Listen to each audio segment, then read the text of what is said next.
जब कांग्रेस की सरकार थी तब धर्म के आधार पर आरक्षण दिया।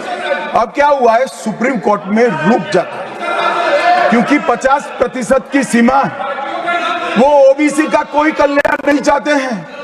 50% की सीमा बढ़ाकर मुसलमानों को आरक्षण देना चाहते हैं, माननीय, धर्म के आधार पर आरक्षण देना चाहते हैं। और मैं आज फिर से एक बार इस सदन में जिम्मेदारी तब के साथ कहता हूं, दोनों सदन में जब तक भाजपा का एक भी सदस्य है, धर्म के आधार पर आरक्षण हम नहीं होने। ओबीसी को आरक्षण देने के लिए 1995 में 55 में काका साहेब कालेलकर कमीशन बना। मान्यवर, इसका रिपोर्ट कहां है? दोनों सदन के रिकॉर्ड पर मैंने ढूंढा, कहीं नहीं, बुला दिया गया। क्यों? क्योंकि ओबीसी को आरक्षण मिलता था। बैठिए बैठिए बैठिए ना, मैं प्रक्रिया बताता हूं। मान्यवर, कोई भी रिपोर्ट आता है, कोई भी रिपोर्ट आता है, अरे सुनो, कोई भी रिपोर्ट आता है उसको कैबिनेट के सामने रखना पड़ता है, फिर इस पर कार्यवाही जो की उसकी रिपोर्ट के साथ संसद के सामने रखना है। सही कह रहे हैं, उन्होंने संसद में लाने की जगह पुस्तकालय में रख दिया। ओबीसी का आरक्षण, ओबीसी का आरक्षण इन्होंने लाइब्रेरी में रख दिया। समाज के जीवन में इतना बड़ा सामाजिक बदलाव करने वाले कानून को उत्तराखंड सरकार ने मॉडल कानून के रूप में पारित किया है। इसकी न्यायिक मीमांसा होगी, इस पर सामाजिक चर्चा होगी, धर्म के विद्वान चर्चा करेंगे, कुछ सजेशन आएंगे तो इसको स्वीकारेंगे और बाद में भारतीय जनता पार्टी की सरकार हर राज्य में कॉमन सिविल कोड लेकर आए। आज तक नहीं मिला, वो भी कांग्रेस पार्टी के तुष्टीकरण की नीति थी। 370 पर कई बार चर्चा हुई है, मैं ज्यादा कहना नहीं चाहता।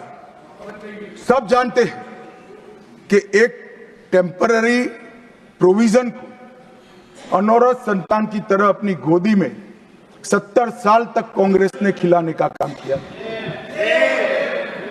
और 370 हटाने के लिए लोहे का जिगर चाहिए। और जब देश के प्रधानमंत्री नरेंद्र मोदी जी 2019 में फिर से प्रधानमंत्री बने, एक ही झटके से इसी सदन में 370 और 35 को समाप्त। इसी सदन में कहते थे खून की नदियां बह जाएगी, खून की नदियां छोड़ो, कंकड़ चलाने की किसी की हिम्मत नहीं है। मान्यवर, मैं आज आपको बात कहने आया हूं। अभी मैंने कुछ समय में मोहब्बत की दुकान के बहुत नारे सुने। मोहब्बत की दुकान देश के हर गांव में खोलने की महत्वाकांक्षा वाले लोग भी बहुत भाषण उनके मैंने सुने हैं। मेरा उनको कहना है, मोहब्बत दुकान से बेचने की चीज नहीं है भैया। मोहब्बत प्रचार की चीज नहीं है। मोहब्बत दिल में बसाने का जज्बा है और मोहब्बत दूसरों को महसूस कराने का लम्हा है। अगर इतना समझ जाएंगे तो और कोई तकलीफ नहीं पड़ेगी।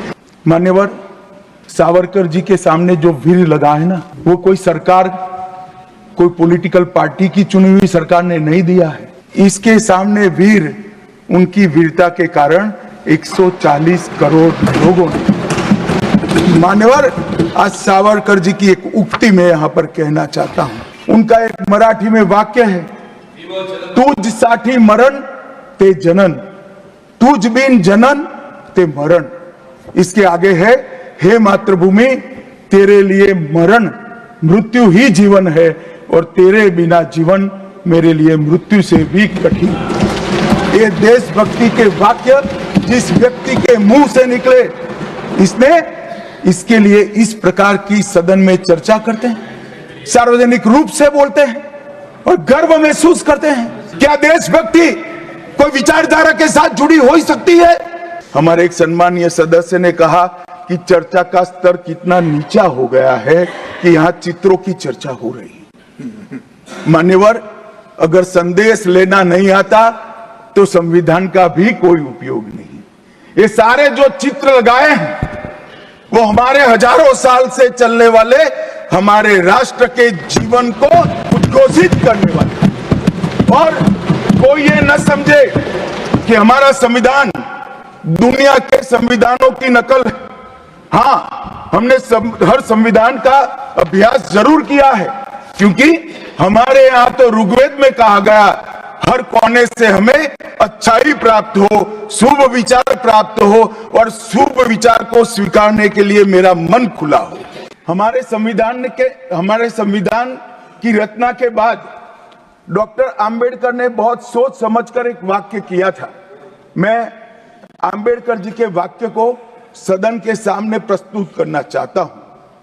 कोट, कोई संविधान कितना भी अच्छा हो वह बुरा बन सकता है अगर जिन लोग पर उसको चलाने की जिम्मेदारी है वो अच्छे न हो। उसी तरह से कोई भी संविधान कितना भी बुरा हो वो अच्छा साबित हो सकता है अगर उससे चलाने वालों की भूमिका सकारात्मक और अच्छी हो। अभी कुछ राजनेता आए हैं, 54 साल की आयु में अपने आप को युवा कहते हैं और ये घूमते रहते हैं, संविधान बदल देंगे, संविधान बदल देंगे, संविधान बदल देंगे। मैं उनको समझाना चाहता हूं कि संविधान बदलने का प्रोविजन, संविधान के प्रावधानों का बदलने का प्रोविजन अनुच्छेद 368 के अंदर संविधान में ही है। और मैं आज फिर से एक बार कहना चाहता हूं, थोड़ा ज्ञानवर्धन भी हो जाए किसी का। भाजपा ने 16 साल राज किया, मानिए 6 साल अटल जी ने किया, 10 साल मोदी जी ने किया, और 5 साल और मोदी जी करें। एक प्रकार से 16 साल हमने शासन किया। 16 साल में हमने 22 बार संविधान बदला, संविधान के अंदर परिवर्तन की, और कांग्रेस ने 55 साल करा, और 55 साल में 77 परिवर्तन कांग्रेस ने भी किए, कांग्रेस के शासन में भी हुए। पहला संशोधन हुआ 18 जून 1951 में। संविधान सभा ने ही ये संशोधन करना पड़ा, क्योंकि संविधान बनाने के बाद, संविधान स्वीकारने के बाद आम चुनाव में जाने तक का भी धैर्य कांग्रेस पार्टी में नहीं था। अभी लोकसभा नहीं बनी थी, अभी राज्यसभा नहीं बनी थी, और संशोधन लेकर आए। अब उसका उद्देश्य क्या था? 19A जोड़ा गया। 19A जोड़ा गया, वो किस लिए जोड़ा गया? अभिव्यक्ति की आजादी पर स्वतंत्रता को, अभिव्यक्ति की आजादी, अभिव्यक्ति की स्वतंत्रता को कर्टेल करने के लिए पहला सुधार आया।